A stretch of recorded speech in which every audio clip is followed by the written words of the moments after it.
Welcome to the Barker Podcast Collection.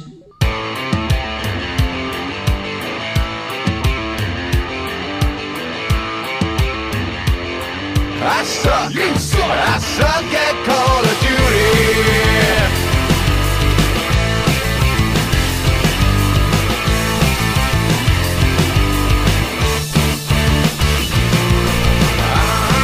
You suck. You suck. You suck. Welcome to the Not Playing Podcast. My name's Rob Howard, and this week I'm joined by Ian Bruce and Patrick Kay. You can contact us on email at notplayingpodcast@gmail.com or follow us on Twitter at notplayingpod. So there was some news coming out of Ubisoft recently. First of all, The Division's been delayed to 2016, surprising nobody, I think. They just announced that they'd added a new studio to the growing number of studios working on that.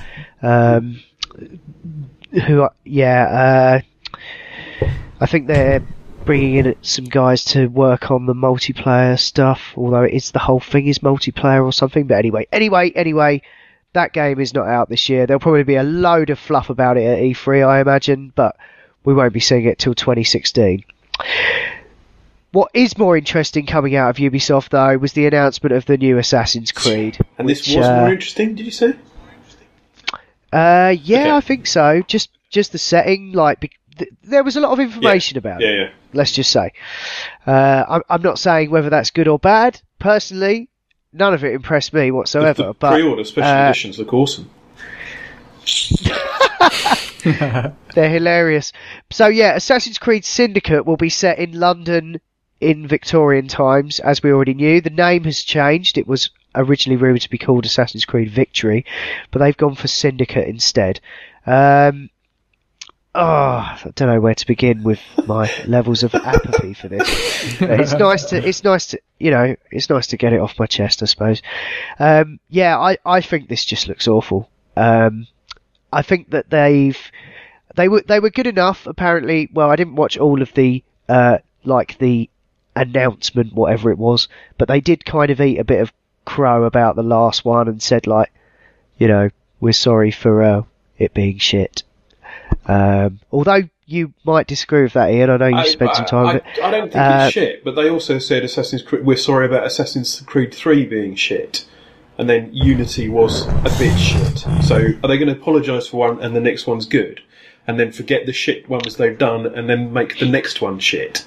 If you've done something wrong, don't fucking do it again, especially when you said, oh, we're sorry that we've done this thing you didn't like. You can't do one thing well and then hope we've all forgotten the previous thing and just do it again. So by the law of averages, you can't. Syndicate will be excellent and the one after will be as shit as Unity or as shit as 3.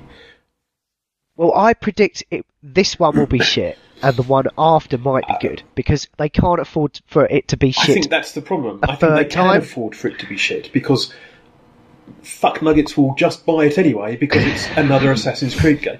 And I'll probably buy it at some point too. I count myself in that stupidity of annual releases and, oh, wait, now they've got the same game and it's different shiny thing over here. I'll buy that anyway. I've absolutely been guilty of that. But while everybody's soaking these up, they can get away with whatever they want. Look at Call of Duty, even Battlefront. They've announced the Star Wars Battlefield clone. There's a ton of pre-order special editions for that. Well, fuck off then. I'm not going to bother with that at all. Why do I need to pay 40 quid for a game? 40 English pounds, sorry American listener, for a game, and then £40 for all the DLC that will just be matched for a year? That's £80 for a game. Does it come with a hooker? No? Fuck off. And I mean a rugby player, nothing else.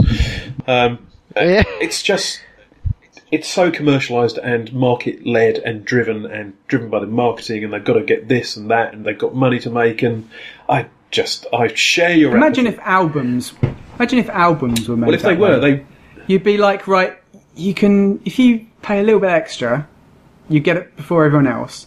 And as well as the tracks that everyone is going to enjoy that's on there, we recorded us singing in the bogs on our phones, and we just stuck them in between every other track. Everybody else has got, but if you pay extra, we'll give you the drums as well. To be honest, that's the only reason vinyl's like sort of survived though, because people will buy that, you know, because it's harmonic distortion as well. People like the sound of vinyl. That's a big thing about it as well. But that's what I mean. It's like I don't think they'd bother with vinyl if they didn't have to, but they do because. Don't you think it would be fair to say that Ubisoft and the Call of Duty franchises have become the Simon Cowell gaming equivalent, where every year they pick one thing and go, this is going to be the best thing ever, and then 2 months later they're going, right, now I'm on to something else now, that's gone. We've done our annual thing where we go, this is amazing, look what we've done, it's great, we've done this thing and it's not been done before, like this hair and it blows in the wind and it's amazing. And then 2 weeks later they're moving on to the next thing. And kids will have spent their pocket money or whatever it is, Dad, can we have this? And they'll have got them that. And then 2 weeks later they're going, oh, Dad, there's another one and it's got this. And it's just, it has become that particular aspect of the music industry from certain quarters. I think indies are doing quite well. There's some companies, The Witcher 3 is a good example of not going that route necessarily, but it has to stop. But it won't, because people will keep buying these annual franchises and going, oh, it's really great, and I've played it all through, and it was just the same as Unity, but it was, it was in England, and he had a top hat, and it was awesome, because England and a top hat, that's a completely different game. The fuck? I know. I just looked at like the environments, and I was like, that's really a very cool representation of like that. I mean, I wasn't there at that time, but like the proportion of where St Paul's was compared to the Bank of England and all that. It's wow. Yeah, I know, and it looks great. It looks great, but I don't want to play Assassin's Creed there. I'll play another. Can I not just play something else there? Jack the Ripper game would be good. Hunting Jack the Ripper, that would be awesome. Yeah, anything. I just thought also. So ham-fisted, like the acting in that initial cutscene with the whole. They said the word blighter about 3 times, and they were like, oh, and they made a big deal about the combat being like more fisticuffs. This guy was just ragging on this guy for like a minute. Like it's like, what have you just given them like enormous hit points so you can punch them more? It's like, oh. Eventually, Assassin's Creed, it will run off some kind of Kinect device, and you'll look at the same world as the previous version, but all you'll have to do is just shout, win, win, and then the game will finish and something will come up and say, well done, you blighter, you've won. That's it, because every iteration takes the beautiful stuff that worked in the second and the Brotherhood and some of 3 and some of Black Flag, again with Black Flag, wow, sorry everyone, Black Flag. And, Jesus, fucking Christ. And they just keep trimming it down until all they're doing every year is just changing the assets and putting the same game in. That's it. That's all they're doing. It's a different environment with beautifully rendered... Well, that's almost what they're doing now. That's my point. View like Nintendo games in the 90s. Like, Jesus Christ, people are still buying this game. You've literally just made exactly the same game. You've changed the graphics ever so slightly. It's the same This is thing. kind of... Jim Sterling, bless him, big fan, prepping any game releases that might be coming out soon. He's done a thing. There's an asset you can buy on the Unity asset store called Unit Z, which is like a Minecraft-flavoured DayZ clone. And it's supposed to be used as a basis for your own game. And Jim Sterling has done a number of Jimquisitions about games that people have bought this asset from the Unity store. It's a fully working game, but it should be used as a basis for your own version of it. So people have bought this thing for like $40 from the Unity asset store and then released it on Steam Greenlight and just not done anything with it. It's the same thing released on the Steam store. Perhaps they've changed the name. But it's just the same thing. And that's basically what Ubisoft are doing, but they're doing it under the... They have... To their own game. But they have the guise of beautiful marketing and all this kind of extra shit and cosplayers dressed up as things and people kind of forget that they are just releasing the same thing. And I bet at the start of each Assassin's Creed game they go like, which assets do we already have and which ones do we have to make? And it's like, oh, we need a Union Jack, so they just put that everywhere. in the, in the demo for the new one. Yeah.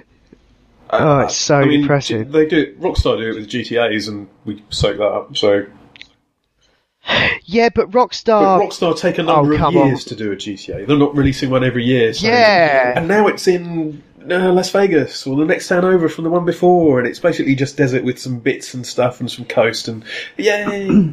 I know GTA 5 town has it was in a previous version, wasn't it? Wasn't it in 3 or something? Wasn't Lost Center? What, San Andreas? In San Andreas, there was a bit. Actually, I found the little street that you start in San Andreas while I was running around earlier tonight looking for a fucking. Because this is hilarious. I was looking for a tow truck because my housemate Matt, who has been of this parish before, he said. Basically, a friend of mine came round and we were just dicking around and I made up like this awesome like custom car. And I went back to what's his name? Trevor. No, not Michael. Franklin. The other one, Franklin. I went round to Franklin's house, and Matt was like, "Yeah, you can get that in there. I've got 2 cars in there before." Wow. And I don't want to cast aspersions about him, but he's wrong. The problem is, yes, you can. You can get 2 cars in there, but can you get back in them again? No, you fucking can't. So I googled it, and apparently it's a bug. Like, you shouldn't be able to actually get out of the car and let them both in there, but it lets you do it. And the particular car that I had made is like one of the long wheelbase, like sort of pimp mobiles. I just lowered it and because I pre-ordered it, so I've got like about $500,000 to fuck about with. So I just made this awesome car. It looked like the fucking Joker mobile or whatever, and it was brilliant. And so yeah, I've now got 2 cars rammed in there. I can't get in them. And I read a couple of things like suggesting like if you push one further enough, but because this car's so long, I cannot get in it. So anyway, I read up on a forum and they said like you basically need to find a tow truck. And they were like, yeah.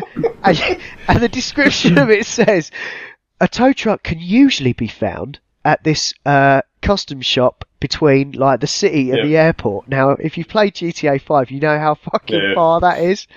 It's a long fucking drive, and I'm just like, oh fucking hell, and I'm fuming at Matt. I'm like, oh, I've got to find it.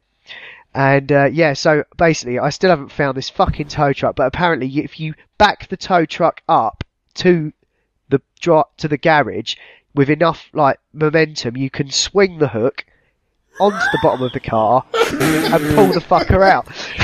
Rob, please make a video when you do this. Isn't there a tow truck in the police impound yard in the city? Where you do one of the first missions in the single player? Yeah, there's that woman who is like, can you help this dude out? Yeah, if you go there outside of that mission, the tow truck ain't there. Oh. Shit. No, it's not. Rubbish. But I've bought the massive garage thing now, so that I can tow it there and keep it there with all my other sick ass vehicles. But that's basically after this. I am on Operation Find a Fucking Tow Truck. Listener, I can't believe you've got not enough time on your hands. It's because Mr. Rob Howard has stolen all the free time that you've had and uses it for himself for these explorations into the gaming world. It's such a first world problem, I know. It's not even a first world problem, it's so first world. It's like a zero world problem. It's the child of a first world parent problem is what it is. I just found it so hilarious, like how angry it had made me, because I was like, fuck's sake, I used to like this game. Now all I'm doing is going around fucking LA looking for a fucking tow truck. Yeah. I'm sorry. That's not a good effort for GTA, is it? Well, at least you're not murdering grannies. So it's one of many little shortcomings that apparently are in the game, but I managed to find it thanks to my fucking housemate. Okay. Thank you very much, Matt, if you're listening. He knows how angry I am about it. It'll be alright, mate. It's all baked into that pie. Every taste of it is going to fill my anger. Cool. Anyway, anything here you wanted to mention on this long list of things? Nah. Nah. One moment. Oh, sorry about that. I did just want to quickly mention that I don't know if you guys have seen Mad Max Fury Road yet. No, not yet. Well, first of all, that film is awesome, and it's so awesome that we are going to be seeing very many Mad Max games. There is the official Mad Max game that is coming out in September that we all know about, but that is not going to be the Mad Max game that people who enjoy the film are going to dig, I don't think, because we've got a game coming out from the people that made War Thunder, and they haven't even given it oh no, it's called Dark Future Blood Red State. I'm sure that's just a random word generator thing, isn't it? .survive, right. Yeah, but that's basically like going to be a futuristic vehicle game, and there's another one that's been announced called there's the one Dark Future Blood Red State is one that's coming out, but the guys who make War Thunder have also announced one, and I don't think they've given that a name yet. They're just like, yeah, Mad Max, we're doing that. So you'll be able to customise vehicles and then race them against one another. Is it an official Mad Max game, or is it just a post-apocalyptic desert car game? Then it's not official. Right. No, the official one is being done by Avalanche, who did Does it have Mad Max Just branding Cause. on it, or is it just an apocalyptic car shooter game? No, but you can't trademark like cars with spikes on them. What I'm asking is, Just does as it well, have, 'cause I'm making does it one have as the word well. Mad Max in the title in any way? Okay, right. No, so no, they're just, not at all. They're just I'm just riding saying. on the hype. Okay, that's Absolutely, yeah. And they've announced a sequel to Fury Road, so it's not going away. There's going to be a lot of games like this, basically, until they get it right, and then someone's going to own it.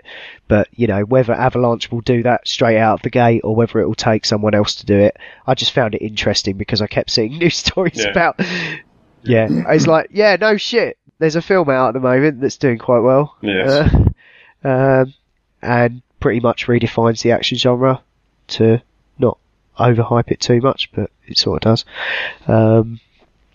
But yeah, I just thought I'd mention that because I thought that was quite odd. Yeah. Well, they know how to do good multiplayer stuff, those guys. War Thunder's a great game. Have you played that? I played it a couple of weeks ago. Because it's had dropped into an arcade. It's had a load of updates for the VR stuff. It looks great. To be honest, it kind of felt how I remembered it previously, but I just love flying along and looking at the ground and then crashing into it because I'm going, wow, look down there, and I'm gradually turning on the controller and then I'm flying into some trees or being shot from behind. I like the German map. You can just fly through that kind of industrial area. Yeah, I've not done enough of the just picking a plane from the ones I could buy if I've got enough components and just test flying it. I need to do more of that. So, Mirror's Edge 2 is due to early 2016. Do we think there's going to be a VR version of that, given that that is crying out for VR-ness with the free-running shit, or not? Yeah. Well, I don't know. Really. Like, that was one of the first things that got like retrofitted, didn't it? When in the first few months of the DK1, Mirror's Edge was one of the first things that was I remember put in we it. spoke of young Jacksepticeye, and he's now 5 million subscribers, doing an amazing video of him being scared of heights and just freaking out, and you know how these YouTubelets are. But you know, that was about a year ago we were talking about that. Now, but I think, like I was saying earlier, I think it's a case of like, if it's not going to be made for VR, it's maybe not the right thing. Well, it's nice too much kind of, you know, rapid head movement left and right and stuff, it might not be too comfortable an experience. Though you could absolutely make that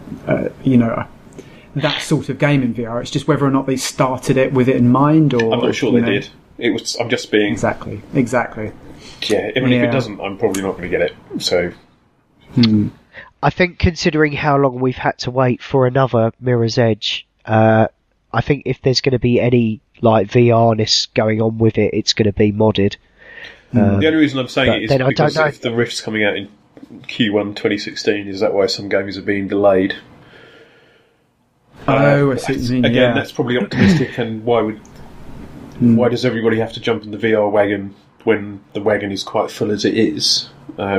And I would hate to see stuff just have VR added because, we can add VR by throwing this thing in and then it'll all work in VR. No, you'll just have people puking as they jump off buildings and stuff.